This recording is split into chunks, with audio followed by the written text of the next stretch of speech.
Welcome into another video in my series where we're testing out every single weapon inside of Modern Warfare 3 Zombies to see just how viable they are within your Modern Warfare 3 Zombies games. This will include the aftermarket parts, aftermarket conversion kits, and the MW2 weapons. Now Season 3 for me seems to have been all about the MW2 weapons, as there just seems to be a ton more viable from MW2 for Season 3. Let me know your thoughts down below. As well, they've upped our stash to 20.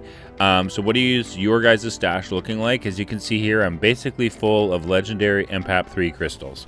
So I just wanted to find out what your stash is like down below. Now today, we're going to be looking at another MW2 assault rifle, and I think this one works out to be pretty well. It's basically a laser beam when I took it into the firing range.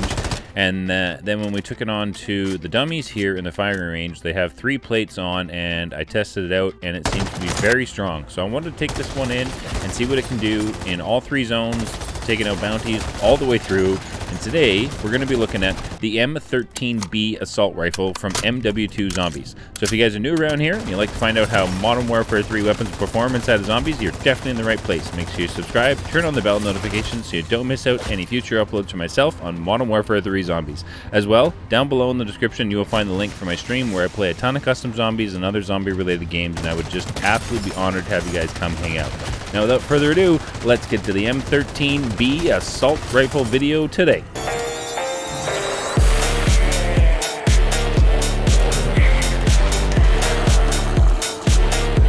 Alrighty, welcome in, and here we are. We're spawning into the map, and we're going to be testing out the M13B assault rifle from MW2, and we have the Skulls Thanatos camo on there. I think it looks absolutely awesome with the blueprint weapon I have for the M13B.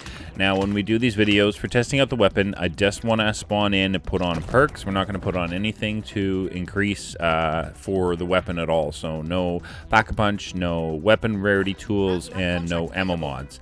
And the first thing we do when we spawn into the matches, if you've been following along in this series, is to go ahead and grab our first bounty with white rarity on our weapon and nothing else onto it. So today we grabbed a Mangler, was the first bounty of the day, and this weapon is strong, but not in every situation. It was a very interesting match with this one.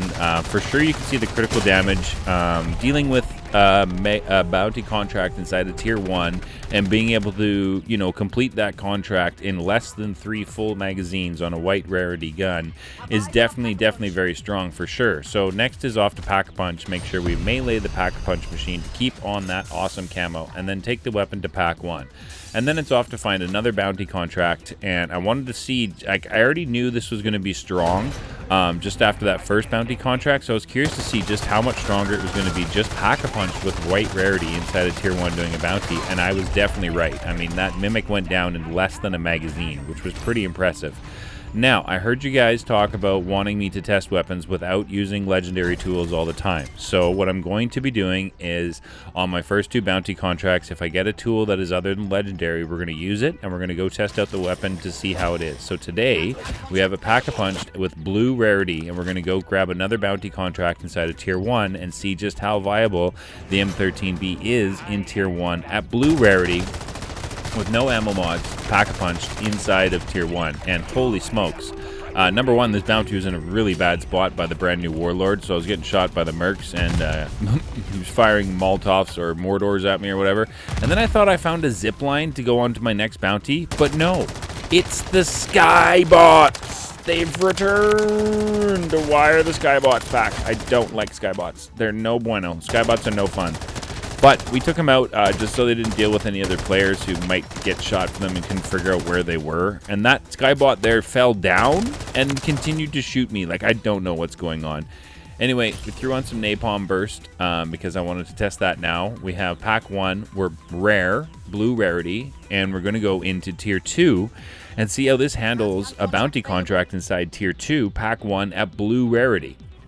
Now, This is something new to mention from the comments. You guys have been mentioning for me to try and use other tools besides Legendary. So this is, you know, listening to the feedback from you guys and, you know, putting that feedback into the content going forward. So hopefully this will help give you guys a really good idea on just how viable these weapons are for you to use inside of your Modern Warfare 3 Zombies games, as we try and do, you know, in-depth weapon testing here in all 3 zones. I'm also, as you can see, going to be trying to use a little bit more variety of the tools before I go to Legendary to show you guys just how viable this weapon is. But you can see inside of Tier 2, single pack-a-punched with a rarity on this M13B, the critical damage is something that is there if you can hit the shots. I was having a tough time getting the critical shots on this Disciple today, so this fight took a little bit longer than maybe you guys will have better luck if you're able to get the critical shots on there really quickly. But I mean, you can see right here, it definitely is viable when you get the critical shots in, and we're only pack 1 and blue rarity inside of Tier 2 taking on a Disciple. So it's definitely something that I feel this is going to be a weapon that's going to be viable for you guys to use inside of Modern Warfare 3 Zombies, even if you're wanting to run around in Tier 2 and you only have a blue tool available. Pack 1 blue tool inside of Tier 2, definitely not a problem. So we went and grabbed another bounty contract, and again, I'm pack 1 blue rarity with napalm burst, and we got Mimic this time, and you can already see like that critical damage. We're pretty much 1 magazine, and I'm just about halfway done his health. We got a second, no, that was the end of that first magazine there, so he's about halfway done on 1 magazine. Blue rarity with napalm burst inside of Tier 2, so 2 to 3 mags, and you can take out your bounty contracts inside of Tier 3 with the M13B with blue rarity. Double pack punch, sorry, single pack punch with napalm burst. So it's definitely something that's viable for you guys for sure. You can see as just clearing out the zombies to get to my reward rift, this is definitely something. The zombies is not an issue. It doesn't struggle dealing with the zombies at all for sure. So next thing I wanted to do was go ahead and put Legendary on, and then go and find ourselves a bounty inside of Tier 2 and see just how much of a difference this makes. Going, you know, from blue rarity, we just did a bounty inside of Tier 2 with blue, single pack-a-punched. So now we're going to be Legendary, single pack-a-punch with napalm burst, and I wanted to see what is the difference. And we had a Disciple, so it was a perfect chance to show you guys the absolute difference. And you can see already when you get the critical shots on the Disciple with the Legendary, it just makes such a big difference as far as critical damage and how fast you're able to complete the contract. However, again, today I was really struggling to hit the critical shots on these Disciples, so these contracts in Tier 2, the Disciple ones, took me a lot longer than they usually do. I don't know what was up my aim today. I couldn't hit a critical shot if my life depended on it today. So but definitely this is going to be something viable for you guys inside of Tier 2 for sure. Maybe not necessarily taking on Disciples, as I stood there and just took way too much damage. But it was okay, you know, we got a self-revive earlier in the run, so I just used that, popped it back up, and fired up the last couple shots into that Disciple to finish him off in Tier 2. So it's definitely something very strong. I feel like this weapon is really strong. I do feel like this weapon would do a lot better dealing with Disciples if you had Deadwire ammo mod attached. I feel like the napalm burst just doesn't cut it for Disciples using this weapon. If you had Deadwire on, I feel like it would just be a lot easier. So then it's time to get it to double pack-a-punch, and we did that, and now I wanted to find ourselves a bounty contract inside of Tier 2 to take on and see what it can do pack 2 Legendary with napalm burst inside of Tier 2, knowing how it performs at rarity blue with inside of Tier 2. So, you know, we're at Legendary now, double pack-a-punched, and check out this parking job. That is how it is done. I'm so proud of that parking job. But that contract self-completed itself, so I didn't have a chance to go ahead and show you guys the power of it. So we checked our free loot, and then it was time to go ahead and get ourselves another bounty contract inside of Tier 2 so that I can show you a bounty contract this time with the M13B double pack punch Legendary with napalm, so that it doesn't just auto-delete itself. I did have something else happen on this bounty contract, as the ping on the map to show me where the bounty contract disappeared. So when that happens, just a tip, open up your TAC map and look for a blue circle, and that will be where your bounty contract is.